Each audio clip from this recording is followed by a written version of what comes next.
The following video is not made for kids. Viewer discretion is advised. Hello to my subscribers. This is the TFangi coming to you with what will hopefully be a successful review. And today we're going to be taking a look at what is arguably the rarest and most hard to find Transformers figure from the Transformers Prime line. And it is the Takara/Hasbro Pulse exclusive Transformers Prime Voyager class Breakdown. Or as Takara Tomy named him back in 2012, War Breakdown. Now, the Prime version of Breakdown, at least the Voyager class figure here, is infamous due to the fact that Hasbro originally didn't release this figure when the Transformers Prime franchise was going on back in 2012. Breakdown ended up being a Takara exclusive release, and it even shows on the manufacturer's label that Hasbro had no plans originally whatsoever on releasing Breakdown down here in the US. And I remember back in 2012, when asked why they refused to release Breakdown in the United States, Hasbro came out and publicly announced the reason why they refused to release Breakdown initially in the United States, and they waited 10 years until 2022 when they released Breakdown in a 2-pack as a Hasbro Pulse exclusive for the 10th anniversary of Transformers Prime. The reason why they didn't release this figure originally was because, and this is the stupidest reason, I still roll my eyes when I remember reading that article about that public statement. Hasbro claimed that Breakdown here was not tall enough and was too short to be marketed as a Voyager class Transformers figure. Yeah, that is beyond ridiculous. Ridiculous. And I know I'm not making it up. I still remember reading that article back in 2012. And so for those of you wondering, this is just my own personal conspiracy theory, why today we now get leader class Transformers that are actually Voyager class sized and Voyager class Transformers that are actually Deluxe class sized. Why is it that Transformers action figures that look like they should be a size class down, but they're sold at a larger size class? I personally think it's because of this figure here. Hasbro realized, due to the backlash from Prime Breakdown not being released in the United States, that Transformers fans and collectors are willing to buy Transformers action figures that Hasbro executives think are smaller than they should be. But regardless, Prime Breakdown here, because Hasbro, when they finally released him in the US, again, he was a Hasbro Pulse exclusive for the 10th anniversary of Transformers Prime. This mold has always been an exclusive here in the States. There's no version of this mold that's been sold by Hasbro at mass retail. The mold, I believe, has been used 5 times, not counting the Takara and Hasbro releases of Breakdown here.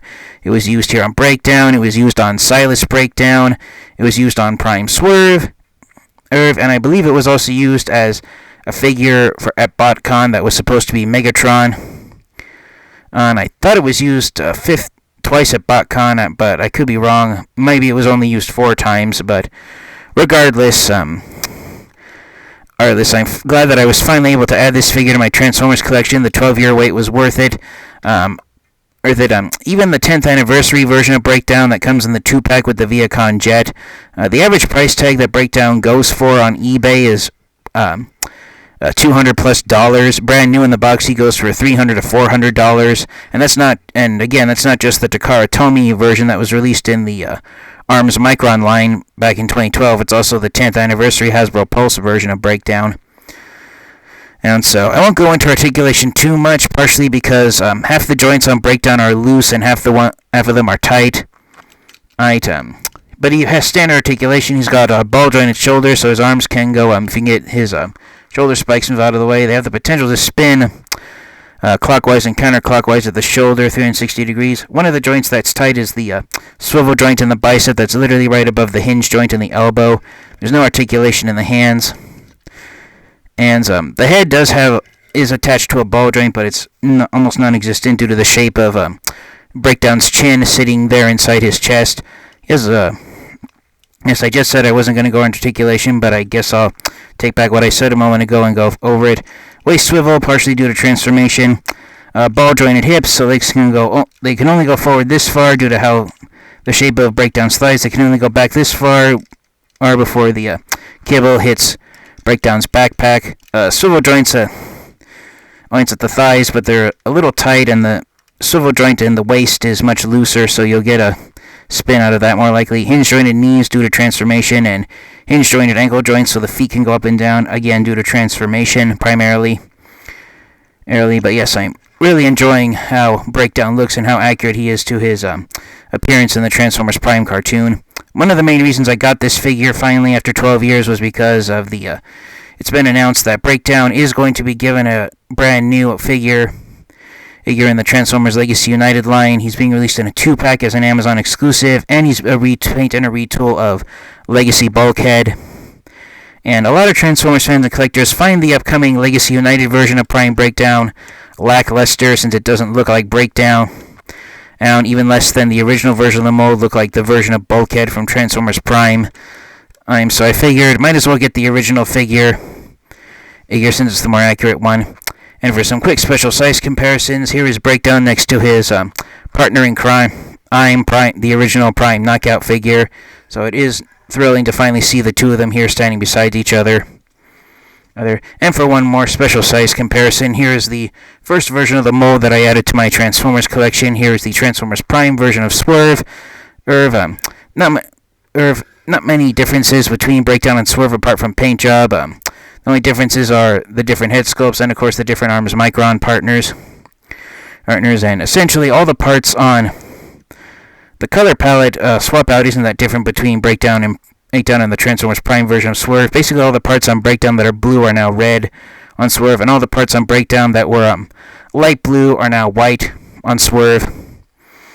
So there's just a special size comparison with the Autobot who's mold mates with him. So before we move on to Breakdown's alt mode, let's take a look at his partner. So here is Breakdown's ARMS Micron partner that Takara Tomy gave him. His name is Zemu, and he transforms from a sledgehammer, which Breakdown did use in the Transformers Prime cartoon. It did not transform, it was just a normal sledgehammer.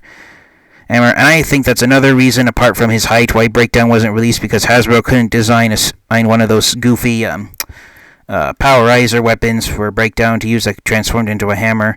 But yeah, here's his ARMS Micron partner, Zemu. He transforms into a rhinoceros, and I believe that red dot on his head is supposed to be his eyeball, so he's a Cyclops rhino. I know, but of course the hollowed out bits on the side of the head, you could argue, are actually supposed to be his eyes, and that's just a laser that's pointing out of his forehead. But yeah, he's a nice little rhinoceros. And for those of you wondering why I didn't start off with the box, I'm sorry for not saying this earlier, but yeah, this copy of Breakdown that I got off of eBay was used. Someone was selling him for $150 that included shipping and handling fees.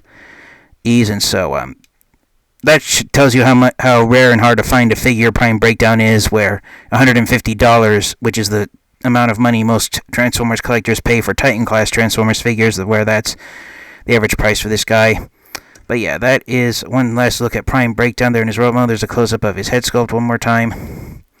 One thing that I will mention, though, is that because he's a Takara Tomy exclusive release, he has 5mm ports and pegs all over the place, so you can armor weaponize him up with different weapons if you want. I don't know how many 5mm ports Breakdown has on him, but I think it's close to 20. I apologize for not finding and counting them all.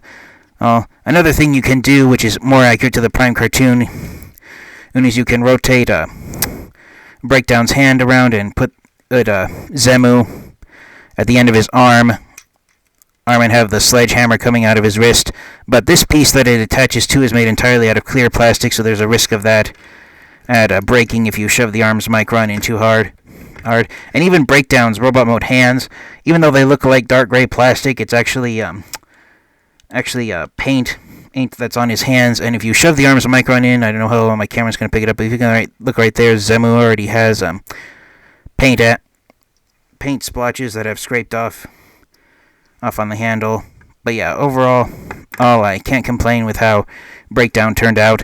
One thing I will note is that the joints on Breakdown that are the most loose are the ball joints here on his shoulders. He just wants to sag downward, and the reason why that surprised me is because even though I've had Prime Swerve since 2014 is when I got him, his joints are still pretty tight compared to Breakdown, so I just don't know if that's something that these two individual copies possess or not. But regardless, I'm just really thrilled to finally have him here in my Transformers collection. So without further delay, let's get Breakdown transformed into his alt mode, and we will wrap up the review. Alright, and so here is Prime Breakdown in his vehicle mode. He rolls pretty well here on my reviewing table since it's made of since plastic wheels on wood. There's his Decepticon logo there. He has another Decepticon logo on here, and just like with Zemu, I apologize when I mentioned this earlier, but all the finer detailings on Breakdown are stickers. The Decepticon logos on his doors are the only ones that were pre-applied at the factory. The other ones you have to do yourself. Elf, the headlights are stickers. Let's see, what else is stickers? These tiny windows right here behind the main windows on the doors, those are stickers as well. The brake light, the emergency lights here on the bumper, those are stickers. The silver there, detailing there on his shins were stickers as well. I apologize for not showing off the stickers that were seen in robot mode, but these red stripes here, the reason why my camera's picking the sticker up because it's so shiny and reflective based off of my bedroom light. But yeah, there's stickers there as well. And the entire back bumper is one giant chrome silver sticker on there. So is the rear window of the vehicle mode. That's another sticker on there. Here, but yeah, there's it's kind of a shame that all the detailing on Breakdown is stickers. It's the same thing with his mold mate Swerve, all the same detailing here on Breakdown that were stickers. There are stickers here on Swerve as well. The one thing that Breakdown has over Swerve is that Swerve does not have a sticker forming over the back bumper. Some other stickers from Robot Mode are the stickers here on the here on the knee pads. Breakdown has two sets of stickers, the silver chrome ones on the actual knee spikes, and then there's black there on the knee joint. Swerve just gets the chrome silver for the knee spikes, but not the actual knee joints. But overall, I really enjoy how they came out, and I enjoy being able to have the two of them standing side by side with each other now. So yeah, there's Prime Breakdown with Swerve. And even though I've had Swerve for the past 10 years, I really enjoy having Breakdown equally as much in my collection as I've had having Swerve here. The main reason I originally got Swerve instead of Breakdown was because at the time when I got Swerve in 2014, Breakdown, and the only version of him that existed was the Takara Tomy exclusive, and on Amazon he was going for close to $200, and at the time in 2014, I was really on a very tight budget when it came to collecting Transformers figures, and Swerve was only going for $60 on Amazon at the time in 2014, so I figured $60 for this mold versus $200, it was a no-brainer to go with the option that cost almost 4 times less than the other figure, even though this is the one that appeared in the Prime cartoon. But yeah, I have no regrets getting both of these figures and adding them to my Transformers collection. And just to have his partner once again, here is Breakdown next to if he'll cooperate. Here's Prime Knockout, so here's Breakdown next to his mold mate, Prime Swerve, and his partner Knockout. And again, I'm really thrilled to finally see Knockout and Breakdown standing here beside each other. I had told one of my subscribers in a comment section once, and so I apologize for that. Sorry about that. I will openly admit during this review that I got a phone call from someone, but anyway, so on that note, I'll wrap up the review right now. So this has been my look at the original Transformers Prime Voyager class Breakdown figure. Like I said, he goes for a hefty price due to how rare of a figure he is, even with Hasbro releasing him for the 10th anniversary line on Hasbro Pulse. So for the proverbial question of my reviews, do I recommend getting Prime Breakdown and adding him to your Transformers collection? Well, due to how expensive a figure he is, I only recommend getting Breakdown if you are an avid fan of the Transformers Prime series, and if you're an avid fan of Breakdown and you really enjoy this mold. If you want to get the mold at a more decent price, I do highly recommend getting Prime Swerve, because he is a decent enough substitute for Breakdown, and he does add a lot of muscle to the Autobots from the Transformers Prime series. But yeah, I only recommend getting Breakdown if you absolutely want to have him in your Transformers collection. But if you can't afford him, or if you think you're not really too fan of how the mold looks, then he can be an easy pass. So thank you guys all so much. Thank you to all my subscribers for your continued support. This has been the TF Geek, and this has been my review of Transformers Prime Breakdown. I hope you enjoyed this look at him. And until next time, you guys, stay safe, stay healthy, transform and roll out. Goodbye, everyone.